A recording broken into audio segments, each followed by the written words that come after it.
gente, sejam muito bem-vindos ao programa Fiscais da Natureza aqui na AltV. O entrevistado é o Mário Fuji, ele é diretor de logística do INPEV. Bem-vindo, Obrigado, Mário. Priscila. Obrigado mesmo. Estou à disposição de vocês todos. Okay? Obrigada. O que é o INPEV? O INPEV ele é um instituto sem fins lucrativos, né? Ele representa toda a indústria que é de agrotóxico, mas também todos os outros elos. Então nós temos, por exemplo, canais de distribuição, nós temos, por exemplo, os próprios agricultores dentro dessa cadeia, onde nós buscamos, dentro de um grande objetivo qualquer, temos que dar o destino correto das embalagens vazias de agrotóxicos. Então o INPEV é quem faz todo esse gerenciamento desse processo todo. Como funciona o recolhimento? Todo esse processo, o ciclo todo? Ele é um processo que eu chamaria de muito inteligente, né, Priscila? Por quê? Vamos pegar um exemplo, pessoal. Então, na hora que o agricultor estiver comprando, vamos chamar o agricultor do João das Couves, né? Ele está comprando o seu agrotóxico, teve uma recomendação de um engenheiro agrônomo. Quando ele for comprar, por exemplo, numa cooperativa, numa revenda, o que é importante nesse momento? Que ele saiba que ele precisa fazer a lavagem dessa embalagem. Porque quando ele lava essa embalagem deixa de ser perigosa. Mas tem que lavar quando? Na hora do uso, dentro da recomendação agronômica. Depois disso, o que ele faz? Ele leva esse material, porque está dito na nota fiscal assim, senhor João das Couves, o senhor tem que entregar essa embalagem até 1 ano e tem que lavar. Quando ele está utilizando esse produto, ele lava e aí ele vai devolver essa embalagem. Quando ele devolve aonde? Ele devolve em unidade de recebimento. Para você ter uma ideia, Priscila, nós estamos falando hoje de mais de 421 unidades no Brasil. O agricultor vai e devolve. E nesse momento que ele devolve, todas essas unidades de recebimento, sejam elas postos centrais, que são maiores, né? O que elas fazem? Ela avalia se esse material foi de fato lavado e o agricultor recebe um comprovante. Esse comprovante diz para ele o seguinte, que ele está cumprindo com sua obrigação de entregar essas embalagens, né? E aí quem entra mais nesse processo? Aí tem a indústria, que nós fazemos parte, nós pegamos todas essas embalagens de todos esses lugares do Brasil e damos o destino ambientalmente correto. Para você ter uma ideia hoje, quando nós estamos falando de toda essa inteligência desse processo, nesse momento que nós estamos, por exemplo, conversando aqui, mais ou menos tem uns 35 caminhões movimentando embalagens, ou indo um pouco mais longe, né? Nós estamos falando, por exemplo, que nesse período todo, de 2002 até hoje, mais de 56 mil caminhões foram movimentados, ou seja, estamos de fato tirando embalagens de agrotóxicos do meio ambiente. Mas tem ainda a embalagem que é descartada incorretamente? Muito pequeno. pequeno. O que prejudica isso? Isso é uma excelente pergunta, né? Então, qual é o motivo, inclusive, de eu estar participando, né? Justamente para conscientizar as pessoas, né? Que nós não podemos deixar esse tipo de embalagem jogada no meio ambiente, porque potencialmente ela pode causar um mal muito grande, seja normalmente utilizada aonde? Aonde existe água. Então pode contaminar rios, lençóis freáticos e tudo mais. Porque a finalidade do agrotóxico, qual que é? É utilizar na lavoura para o controle de plantas daninhas, de insetos e tudo mais, né? Um ponto fundamental desse processo, enquanto o agricultor tem que de fato fazer isso, é que ele precisa também ter um conceito por trás, né? O quanto de fato isso está beneficiando, né? A ele ou a gerações futuras, né? Então, quando nós estamos aqui discutindo esse percentual, que é muito baixo hoje, porque hoje, para você ter uma ideia, de cada 100 embalagens plásticas, Priscila, 94 já voltam. Nossa, e dessas é muito, né? E dessas 94 que voltam, nós estamos falando que em torno de 8% desse material que não pode ser utilizado para reciclagem. Desses 8% mais ou menos que não pode ser reciclado, mais ou menos 4% é o erro que o agricultor deveria ter lavado e não lavou. Ou seja, estamos falando sim de um processo onde graças à conscientização, e eu acredito muito isso, mais do que a lei, né? A lei é a mão que bate, né? A conscientização é a mão que afaga. É de fato o que torna perene a atitude, né? É quando ele se conscientiza da necessidade para que de fato esse processo não se repita mais. O Habitante Verde está perguntando, aliás, um beijo para o Habitante Verde, seja muito bem-vindo. Está perguntando como o Impev está ajudando a sua comunidade frente aos desafios da Política Nacional dos Resíduos Sólidos. Excelente pergunta. O habitante verde está entendendo muito desse processo. Para vocês terem uma ideia, esse é um assunto muito novo, mas nós temos algumas questões que são fundamentais. O que diz a Política Nacional, né? Hoje ele diz que nós chamamos de responsabilidade compartilhada. O que significa isso? Significa que o papel, para ser válido, não basta apenas o fabricante ser responsável. É preciso que aquele que fabrica, aquele que vende, aquele que compra, né, todos eles são elos da cadeia fundamentais, né, dessa cadeia toda, para que de fato haja o ciclo de retorno desse material quando ele deixa de ser um produto e se torna um resíduo, né? Nessa hora, como é que o Impev contribui? Como o Impev ele iniciou o processo em 2002, nós já estamos totalmente adequados à política nacional. O que nós temos feito é participado de vários eventos, apoiando inclusive em Brasília, através do grupo de trabalho de embalagens, né, de uma forma geral, dando suporte e dando esse tipo que nós estamos fazendo aqui, conscientizando e falando a respeito do assunto. Como que o Impev fez para conscientizar o agricultor e se o agricultor tem que levar essas embalagens ou se tem cooperativa que vai buscar? Esse é um outro ponto fazendas, né? Também muito legal. Só vamos dar uma dimensão, né? Vocês, por exemplo, sabem quantas propriedades rurais existem no Brasil? Né? Nossa, eu não tenho ideia. Eu vou dizer um número que é chocante, né? Nós estamos falando de mais de 5 milhões e 100 mil propriedades rurais, né? Como é que seria possível fazer um processo do ponto de vista de viabilidade, né, de chegar até os agricultores? Não, é muito mais simples, então, que o agricultor possa, a partir do momento que ele utilizou aquele produto, devolver a embalagem no local indicado na nota fiscal.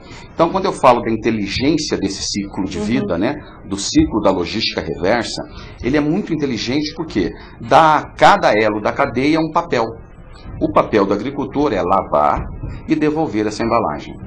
Então, quando ele devolve essa embalagem, ele recebe o comprovante, a parte que cabe ao agricultor já está completa. Ou seja, o agricultor cumpriu com a sua responsabilidade. Mas ele só lavou ou ele levou a embalagem? Ele lava e leva. De uma forma geral, quando nós falamos hoje dessas 421 unidades, eu diria assim que praticamente na totalidade do Brasil, essas unidades elas estão relativamente próximas ao agricultor. Por quê? Um ponto importante, vou pegar um exemplo. O que se planta em São Paulo? Em São Paulo não se planta nada, né? Mas quando nós falamos o que se planta em Piracicaba, cana, tá certo? Lá nós temos uma central. O que se planta em Sorriso, no Mato Grosso? Soja, né? Algodão, e lá nós temos uma unidade. O que eu estou dizendo com isso? Que essas unidades, Priscila, elas estão localizadas aonde há agricultura. O que facilita, então, muito o processo do agricultor já estar entregando. Por que o percentual é tão alto? Justamente porque aí vem o processo de conscientização. Porque deixou de ser meramente uma discussão de quem faz o que no sentido reativo, para um processo de falar, não, eu estou sim, de fato, contribuindo para a preservação do meio ambiente.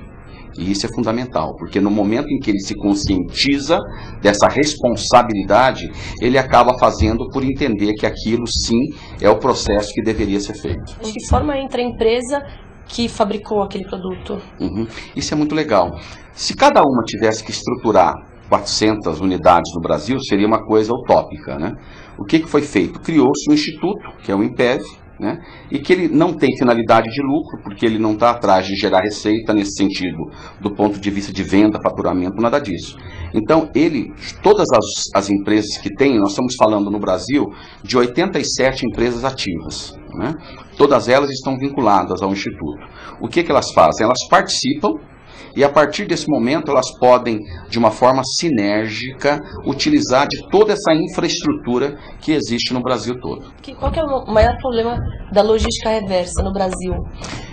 E aí nós temos a maior dificuldade. Eu diria que primeiro, quando nós falamos de logística reversa, nós estamos falando de pouco conhecimento, pouca literatura no assunto. Se você olhar hoje, nós estamos falando, por exemplo, do Paulo Leite, que é o pai da logística reversa, que também é professor do Mackenzie, estamos falando do Rio, estamos falando hoje de que a expertise necessária e existente ainda é muito pequena.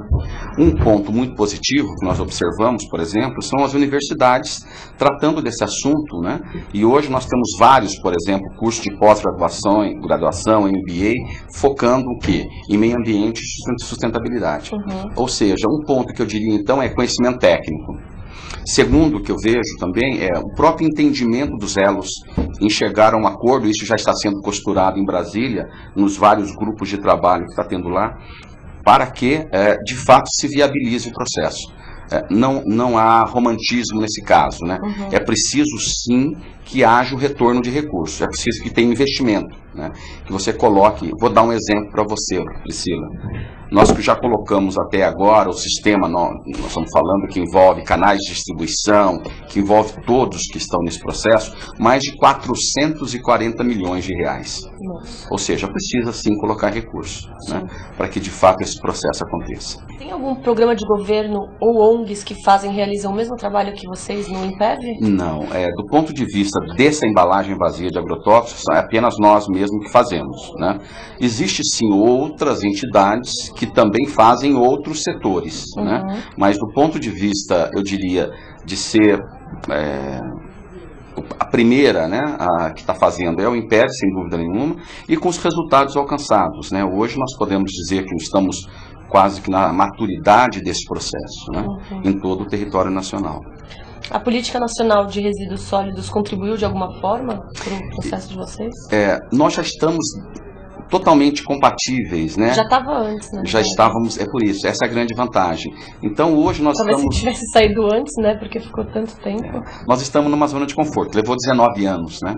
Então, inclusive, no original constava agrotóxico. Só que aí em 2000 saiu uma lei, a 9974, e foi regulamentada em 2002, a 4074.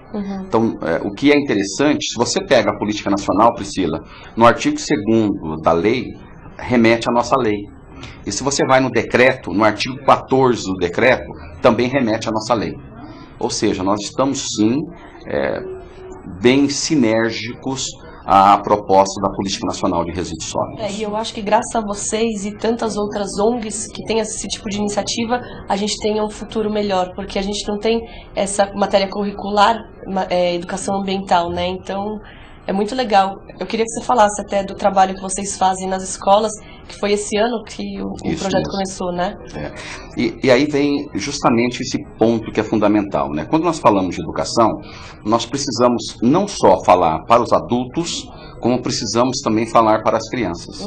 Por quê? Porque a criança, eu vou chamar quase que um drive zerado, né? Ou seja, ela assimila o que de fato é muito bom. O que você coloca de coisas boas, o que você insere para as crianças sobre a questão de conscientização, né, em relação ao meio ambiente, fica perene, fica realmente de uma forma muito forte, marcada. O que nós fizemos então? Nós montamos um programa, o programa desse ano está focado no ciclo de vida das embalagens. O que é esse programa? É um programa em que nós auxiliamos, né, damos um apoio suplementar ao que já é discutido no âmbito escolar. Ou seja, o que nós estamos dizendo com isso? Nós estamos utilizando, inclusive, os parâmetros curriculares do MEC.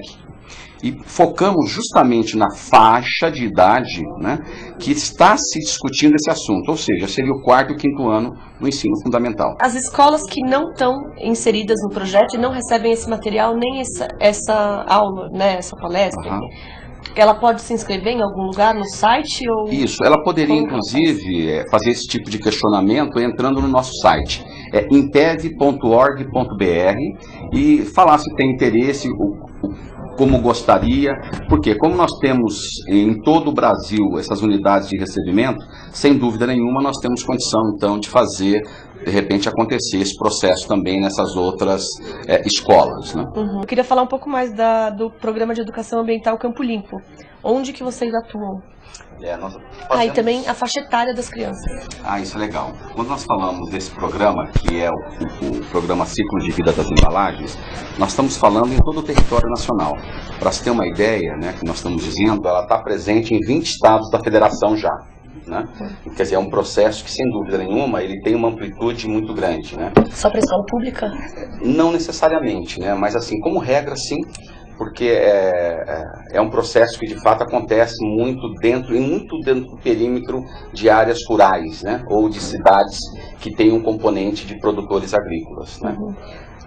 Do ponto de vista do programa, se nós, voltando a falar do programa, esse é um programa que está iniciando agora, mas nós esperamos, sem dúvida nenhuma, que ele, Priscila, possa crescer muito, né?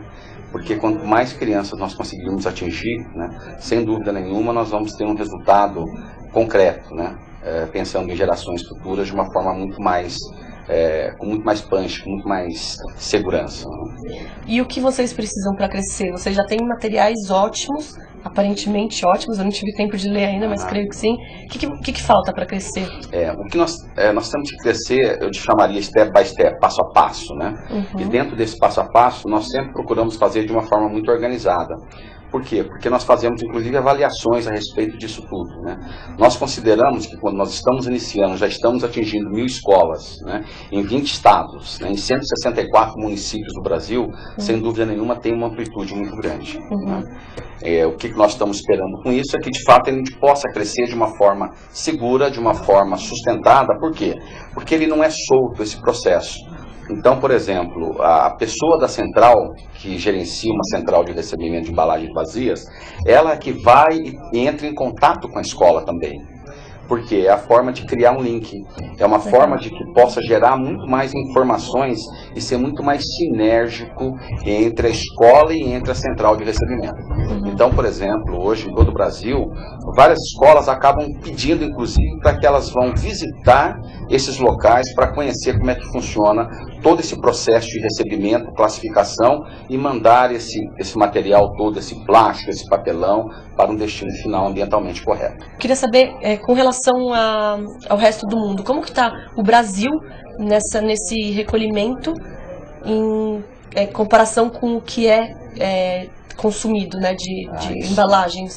Para você ter uma ideia, se nós pegarmos os Estados Unidos, de cada 100 embalagens plásticas que ele coloca no mercado, só voltam 30. Vamos pegar o Japão, de cada 100 embalagens plásticas, voltam 50. A Alemanha, de cada 100 embalagens, voltam 76. E vamos falar do Brasilzão, né? Do Brasil, de cada 100, voltam 94. Então, nós somos benchmark mundial mesmo nessa questão. Ou seja, para você ter uma ideia, de janeiro até julho, nós já recolhemos mais de 22 milhões de quilos de embalagens vazias. Para você ter uma ideia, Priscila, uma embalagem de 1 litro pesa menos de 100 gramas.